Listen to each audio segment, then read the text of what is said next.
김은숙 작가의 넷플릭스 오리지널 시리즈 2022년 12월 30일에 파트 1이 공개되었고 2023년 3월 10일에 파트 2가 공개된 드라마이다. 공개 직후 한국을 비롯 다수의 아시아권 국가에서 1위를 차지했으며 전세계 순위에서 주간 3위를 찍은 2023년 2월 현재 넷플릭스 최대 흥행작이며 2018년부터 이어지는 메가히트 복수극 계보를 6년째 잇고 있다는 평가를 받는다. 문동은 안개, 미혼모의 딸로 태어나 가난했으므로 모진 학교폭력을 당한 동은 웃음을 잃었고 영혼은 가루처럼 부서졌다. 죽기 좋은 날씨여서 죽으러 갔었다. 그날 동은을 살린 건 어쩌면 안개였다. 짙은 녹무로 한 치 앞도 보이지 않았다.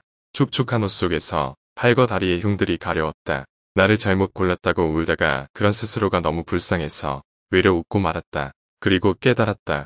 왜 나만 죽어야 하지? 용서는 없다.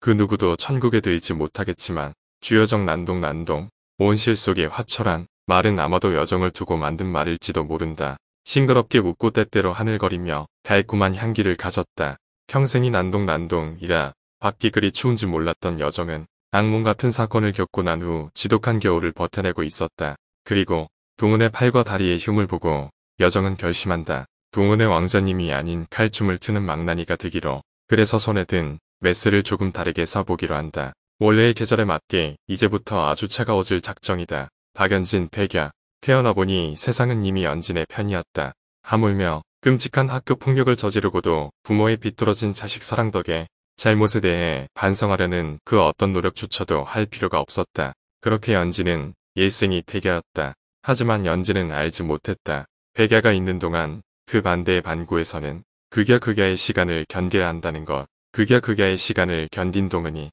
연진을 향해 뚜벅뚜벅 걸어오는 중이란 것. 강연남 너울. 처음엔 내 잘못인 줄 알았다. 사람들도 그렇다고 했다.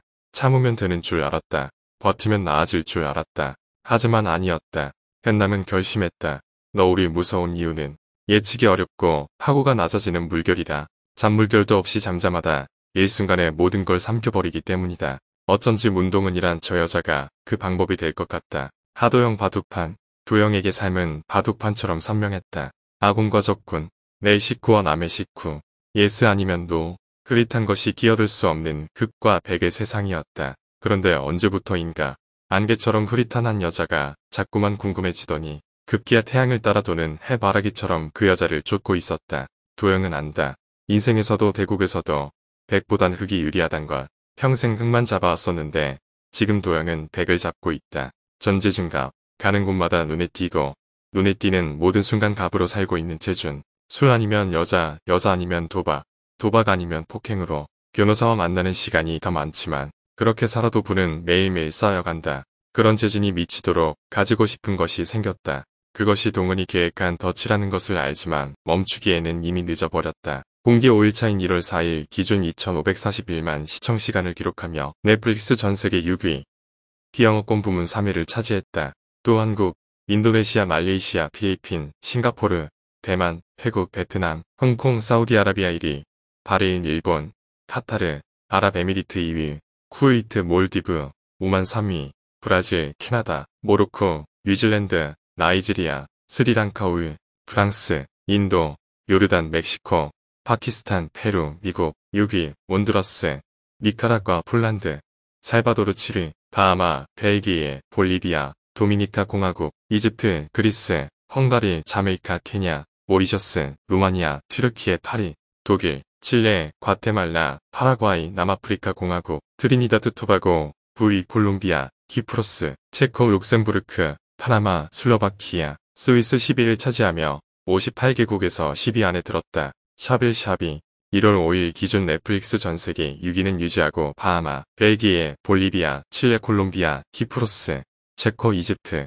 독일, 헝가리, 인도, 자메이카, 룩셈부르크, 몰디브, 모리셔스, 멕시코, 오만, 파키스탄, 파나마, 파라과이, 페루, 폴란드, 루마니아, 슬로바키아, 남아프리카 공화국, 스리랑카, 스위스, 트리니다드 토바고에서 순위가 상승했고 쿠웨이트 2위, 일본 3위, 방글라데시 4위, 요르단 6위, 이탈리아 8위, 이스라엘과 네덜란드 11로 7개국에서 TV 프로그램 탑10에 새롭게 진입하며 대부분의 국가에서 상승 가도를 달리고 있다. 샵 1월 6일 넷플릭스 전세계 순위가 6위에서 4위로 2계단 상승했다. 샵 1월 11일 넷플릭스 비영어권 TV 부문 주간 1위를 차지했다. 누적 시청 시간은 무려 8,248만 시간이다. 샵 이로써 더 글로리는 김은숙 작가의 흥행작 반열에 그 이름을 올리게 되었다. 하지만 전세계 시청자를 대상으로 한 OTT 시리즈물로선 완전한 흥행작으로 보기 힘든 점이 있는데 위에 언급된 공개 3일차와 5일차를 제외하고는 미국 내에서 순위권에 오르지 못했기 때문이다. 마지막으로 미국 내 순위에 오른 건 공개 5일차 6위가 끝이었으며 이후 현재까지도 미국 시청자 탑10 목록에는 나타나지 않고 있다. 샵 2는 영국 샵, 호주 샵, 캐나다 샵과 같은 영미권에서도 모두 동일하며 독일 샵, 프랑스 샵에서도 마찬가지로 순위권에서 사라진 것을 확인할 수 있다. 초반 출시 효과를 제외하면 소재, 이야기, 등장인물 등의 요소가 북미 시청자들을 비롯한 서구 주류 시청자들의 흥미를 끌지 못한 것으로 보인다. 유브 현재까지 순위권을 유지하는 국가들의 공통점은 송중기와 송혜교가 함께 나왔던 태양의 후예가 소출되어 큰 인기를 얻었던 일본, 동남아시아, 중동, 남미권 같은 국가라는 점이다. 7위는 소위 태양의 후예 빨이라 부르는 것이 없던 북미 지역을 비롯한 서구 주류 국가들에서는 김은숙 작가와 송혜교의 이름값이 잘 통하지 않았기에 흥행에 크게 성공하지는 못했다는 이야기다. 전세계 OTT 시장에 이제 첫 도전장을 낸 만큼 앞으로 김은숙 작가가 넘어야 할 과제라 할 수 있다. 후소랄 영향력 문단에서도 서술된 내용이지만 실제로 2023년 초 학교폭력 관련 논란이 정직의 언론계에서 끊이질 않는 바람에 더 글로리 관련 대사가 언론 기사에서도 인용되는 등 국내 한정으로는 다른 의미로도 흥행에 성공했다고 볼 수 있다. 파트 2가 공개되자 3월 13일에 넷플릭스 TV쇼 부문에서 월드와이드 1위를 달성했다. 샵 파트 1에서는 문동은이 행하는 복수에 대한 정당성을 부여하기 위한 과정이 아시아권을 제외한 국가들에서는 공감대를 이끌어내지 못했으나 파트 2에 들어서 복수를 완성하는 과정에서는 공감대를 이끌어낸 것으로 보인다. 일부 유럽 국가를 제외한 서구권에서도 탑3에 들었고 남미와 아시아권 국가에서는 당연하게도 1, 2위를 다투고 있다. 다만 아시아, 남미와는 달리 유럽, 북미 쪽으로 장기적이고 엄청난 수준의 흥행을 이끌어내는 것은 사실상 실패한 것으로 보인다. 상술한 문화 차이 문제를 지적하는 언론 기사도 나왔다. 샵 북미의 경우 오히려 총기가 자유화되어 있기 때문에 과격한 폭력을 함부로 감행하지 못하고 오히려 힘의 균형을 불러오고 있으며 8. 학교 내 총기 난사 문제가 훨씬 더 심각한 사회 문제가 된다고 한다. 유럽의 경우 학교 폭력 신고 어플도 있고 작은 문제라도 발생하면 전 세계 중 가장 적극적으로 나서서 교사, 공권력이 개입해 문제를 해결한다. 9. 그나마 상위권을 유지하는 이유는 김은숙 작가 대사의 맛 때문이라고 한다. 사실 위 언론 기사는 오류가 있는데 북미 지역에서 총기의 존재로 힘의 균형이 이뤄져 극단적인 폭행이 일어나지 않는다는 것은 총기 옹호론자들의 일방적인 주장이지 보편적으로 받아들여지는 상식이 절대 아니다. 미국의 총기 관련 사망률은 세계 32위권으로 얼핏 낮아 보일 순 있어도 다른 선진국들에 비해 수백 배 이상 차이가 나는 수치이다.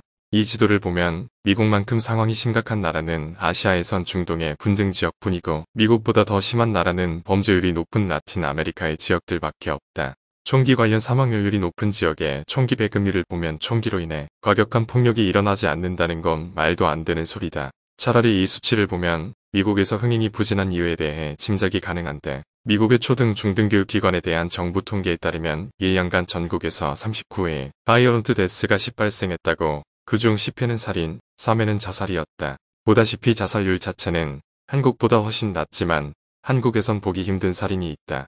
즉 위에 나온 미국인의 시청 반응처럼 저런 식으로 악랄하게 괴롭히는 인간들이 있으면 피해자가 어딘가에서 총을 구해서 쏴버릴 확률이 높지. 혼자 욱욱 참다가 안타깝게 자살을 택하거나 수십 년 뒤 복수한다는 게 공감대를 얻기 어려운 것.